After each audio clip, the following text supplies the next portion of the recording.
Okay, so there we go. We've got the interior painted green and all the main panel parts.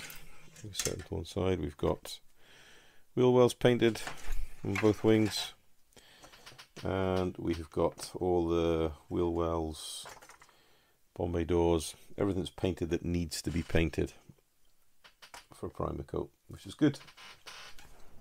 So looks like I've had a bit of a spillage here, which is an absolute pain in the hoop, but we'll fix that. Now, cockpit time. So I think I've lost the cockpit. Oh, here it is. So the cockpit panel is black.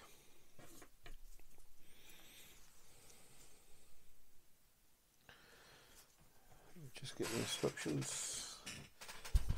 And if the instructions aren't so clear, Google Images will tell you with reasonable surety what the colours are for this aircraft.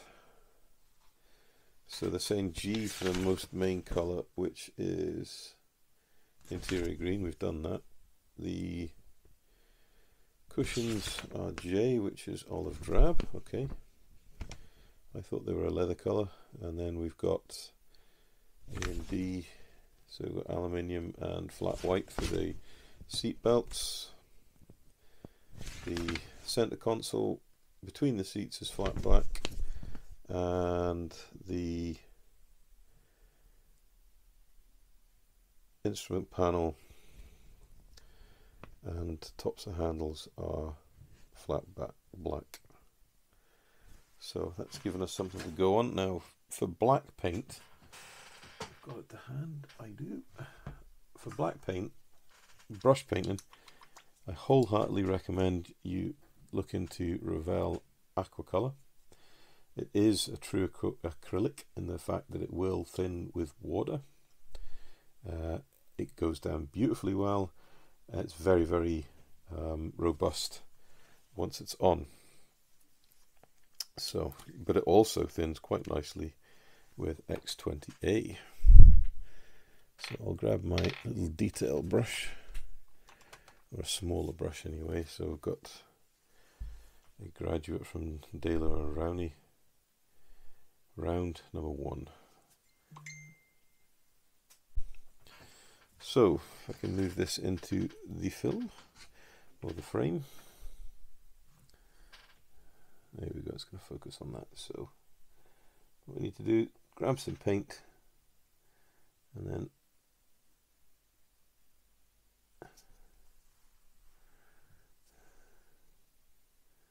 carefully paint the instrument. Now there are decals in the kit for this that go over the black, which is fine. Don't be frightened to move the panel around so it gets in a better position for you to put paint down on it. And I'll be quite honest with you, looking at the way the kit's built, the chances you actually see in this once the kit is done is probably nearly 0.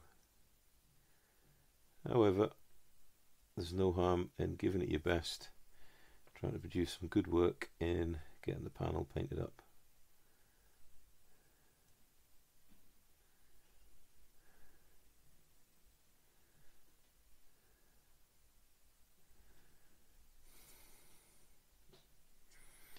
It might have been easier to paint this before I put the control column together. For me, it's not really a problem.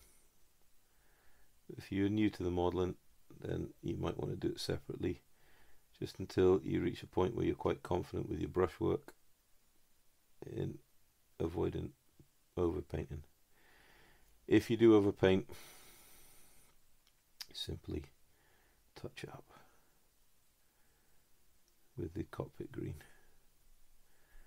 The beauty with the Revell Aquacolor is as well, if you catch it quickly, if you've overpainted, you can wipe it off with a moist cotton bud. So there we go. Instrument panel, all painted up, let it dry, ready for decals. Next thing we need to check is what colour the steering yokes are painted. Well, it's A. That's never chrome silver for that. Okay. Right, I need to do a bit of online research to see. It's saying that these steering yokes are an aluminium colour.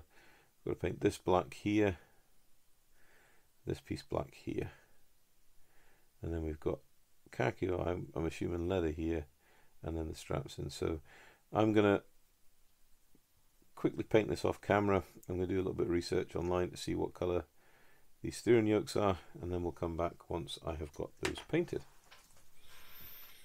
Right, so we have got all the base painting done.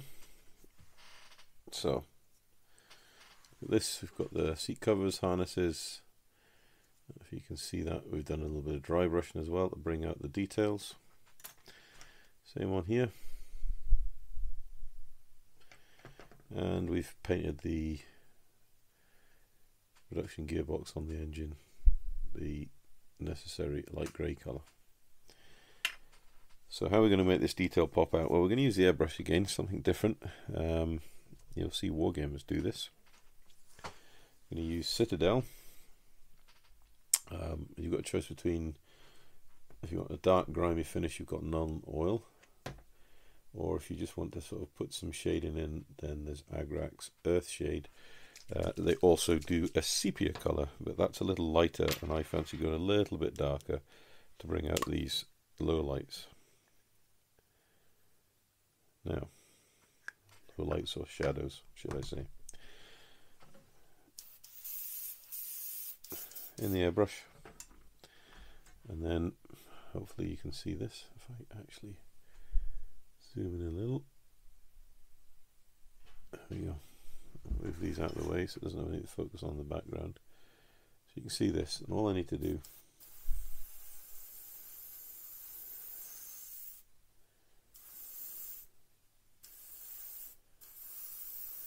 that's it, spray it on, and instantly you can see it has shaded the pedal assembly. Now don't worry about it pooling too much, that's really easy to sort. You can just take a brush whilst it's still wet, wick away any areas that are too heavy, brush down the way, and then stop. When you're happy, golden rule with this stuff is stop. And that's got a nice little bit of shade in there to add a little bit of contrast in colour.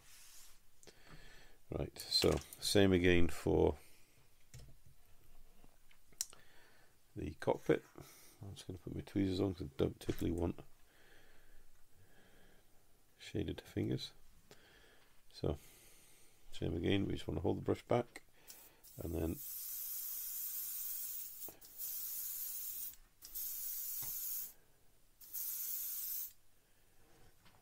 paint it on, and then let it be.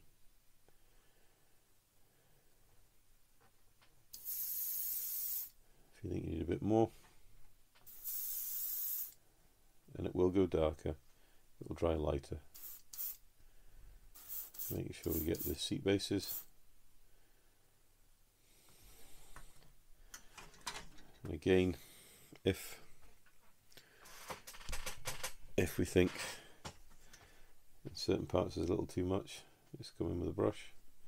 Have a bit of paper towel so you can wick away any excess on the brush, so when you are touching, it is absorbing the filter or the filter shader. Pull it down. You can do a little stabby motions if you want. That'll leave a little bit of different contextual patterns left.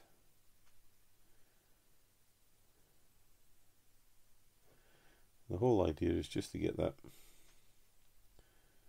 basic shade down, but also add a little bit of weathering. to the aircraft. Like I said before, reality is we're probably not actually going to see much of this. However, if we do it, we know it's done. So there we go. That's both the cockpit done and the instrument panel. Once that's dry, it's going to be ready for the decal instruments and then fit into the aircraft.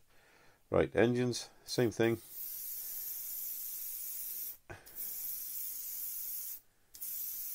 Good liberal coat. It might be that this is not going to be dark enough for some parts, so we can actually come back in with a brush and do a null oil brush here on the cylinders themselves. That started griming it up. It's starting to get a bit of contrast on the gearboxes. You start to see the cooling fins. So I'm going to call it at that. Next time we will have the instruments done and we're going to look at start bringing this cockpit together. Welcome back. So I've pushed on a little bit, as you can see. Got the interior painted and weathered. I think that's where we left off last time. We were spraying down the Citadel Nuln oil just to put some shade in. Also put a filter colour on the green just to tone it down a little bit. We've got the cockpit in, and it's a simple, get the camera angle here, so it's just the simple cockpit decals, kit decals on the, if it'll focus, come on, focus, there we go. So they're quite alright for what it's mean. Engines, so all that happened there is they got a coat of aluminium on the cylinders and light grey on the reduction gearbox, and again they got a coat of non-oil shader on the engines. So both the engines are done, wheel wells are done. Got the nose glazing here, that's ready to go, all painted on the inside. And now that we've also done the interiors for the bomb bay doors and the wheel well doors. So got the turret here, just need to paint the guns gunmetal, and it's ready to go. And we've also got the lower guns into the glazing ready to go once the fuselage is joined together. So we are actually at the point where we can seriously think about joining this together.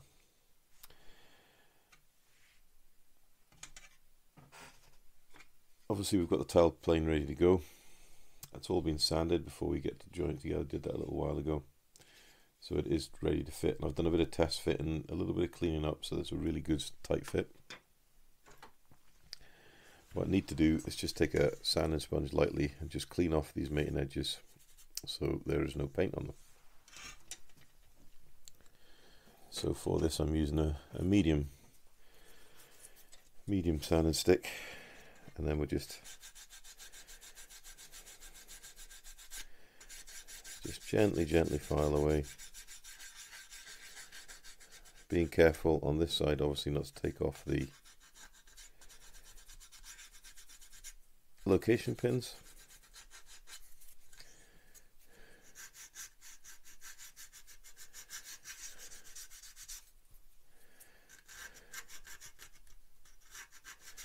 And we are just letting the file do the work. We are not pressing down hard at all.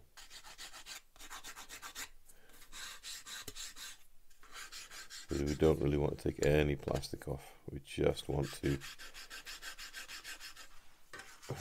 clean up the edges. This side's easier, so obviously there's no pins to worry about. So nice steady movements.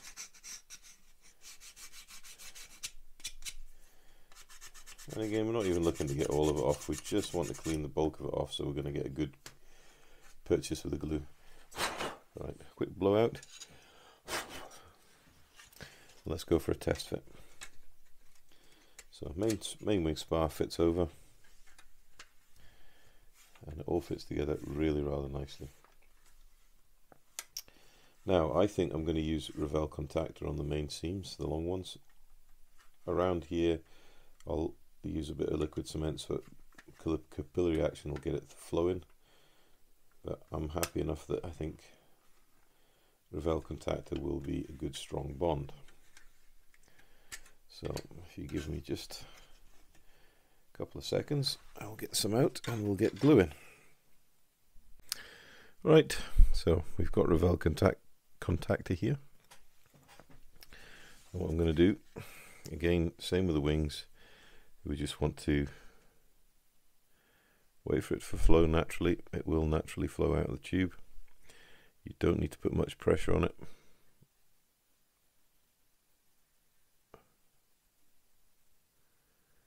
You want a nice constant.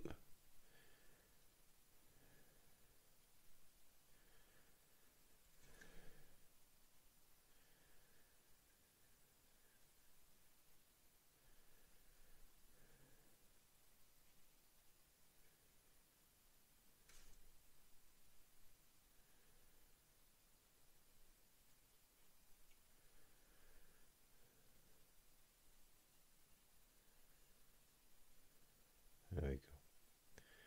Cockpit.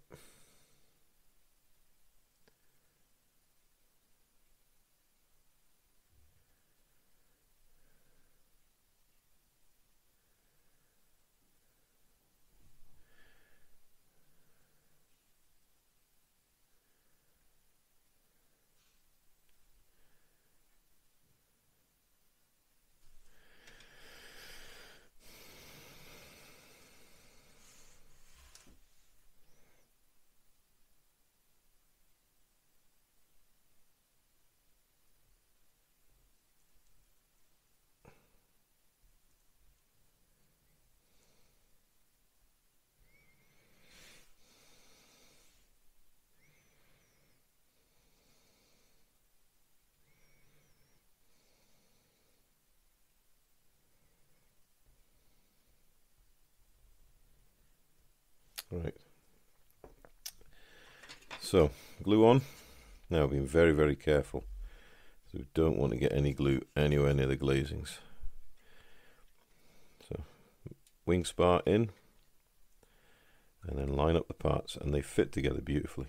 They really do. A little bit of pressure, and there we go. Now, the way this construction works really works in our favor for the tail.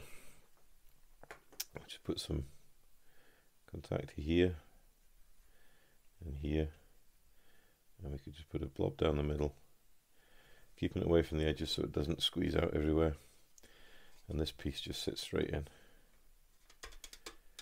and that is a perfect clamp for the tail section. Now what we can do just to help it along its way, we get rapid drying extra thin, and we'll just feed that into those joints there and here.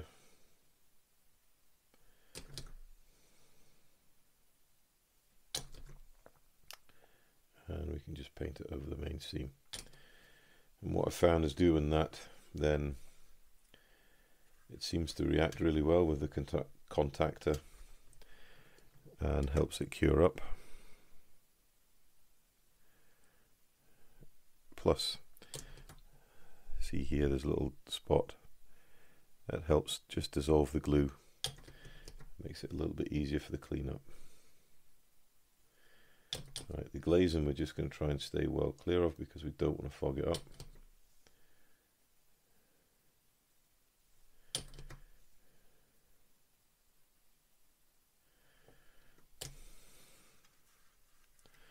And then we just check we've got it all, the sides married up, that there's no steps. Gentle push together. Make sure you're pushing so it's not spreading apart, you're pushing it together. Always checking the nose. And then we'll go and turn our attention to the underside. Add a little bit more quick drying. Gentle nudge together. Push and hold. Again, checking to see that it's all square. Okay. And then the rear fuselage sections. And I think you can see just how quite impressive this kit's going to be. I have a good sized pair of hands. They're definitely on a larger size, and you can see yeah, it's looking good. Yeah, you can see just how large this kit actually is. It's a serious size of kit. And then squeeze, hold. And with the Revell contactor and the extra thin quickset, you get a good sharp bond, and it grips and dries pretty quick and holds itself quite firm. And hopefully between the two of them we should avoid any gaps. Obviously I'm going to leave this for a couple of days to cure up properly, but yeah, already it's starting to look really rather nice.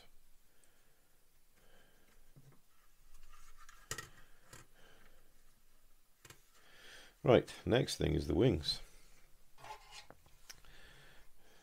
Now again with test fit. Obviously now that we've glued the fuselage, the wings are going on a lot more positively. Yeah, they look good. And you can start to see how large this aircraft is going to be. It's going to be a big model. If you compared it to an ME4 110 or something, you really see how large this model is. Right, so what we're going to do is we're going to put some glue on the spar. I'll just give it a quick rub.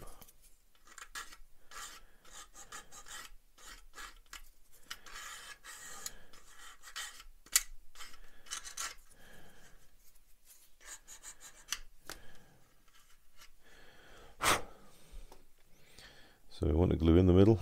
We want to get this a really strong joint here.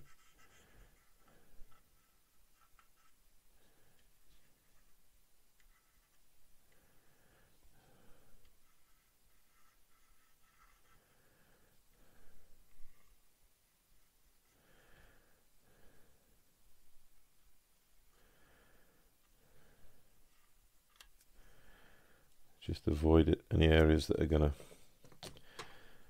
in here you see where they would possibly squeeze out and causes a problem. So you can see the corresponding slots, and I did take my time just to make sure everything was square and there was no protrusions that were going to stop the seating properly. So place it in, push firm.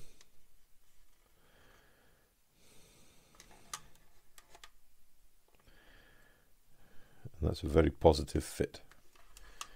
It fits nicely into the fuselage, it grips nicely, but we are going to have to hold it. You just check and see, and it's not just made a huge amount of contact. So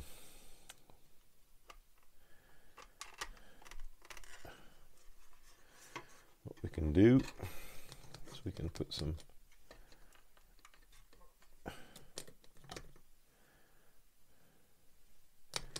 extra thing into the wing root just to help set it. Be mindful not to drip any glue on the transparencies. Okay, on the underside.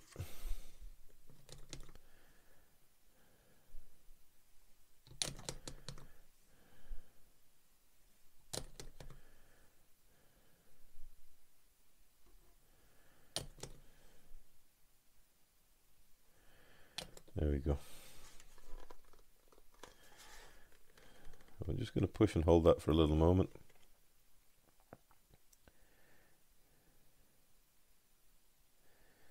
That's why everything takes a bite. It firms itself up.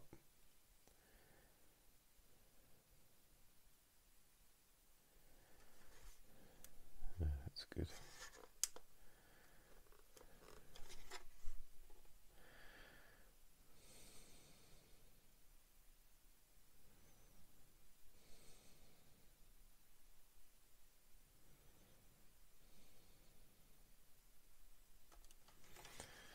Right, next side, much the same.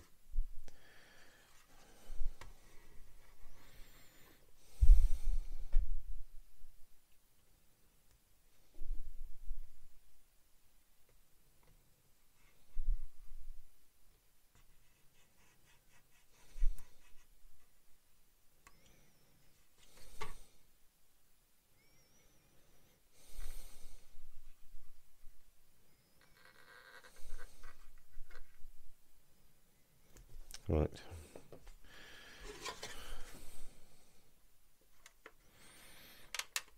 This one is a bit tighter, but it pops in nicely. There we go. So an even pressure on both wings. Checking that there's no gaps, and we'll check the equal dihedral. But what I'm going to do is the same as the other side. I'm going to paint some extra thin in there, just to help it set up and activate the contactor glue.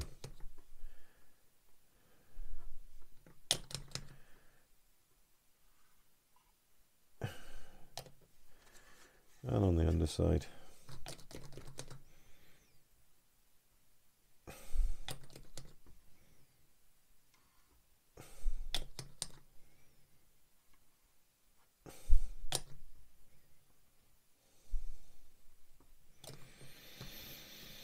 Okay, and again we're just going to push and hold this for a little moment. So I think I'll take this as an opportune moment to pause the video a moment whilst I sit and hold this aircraft and get the wings set up.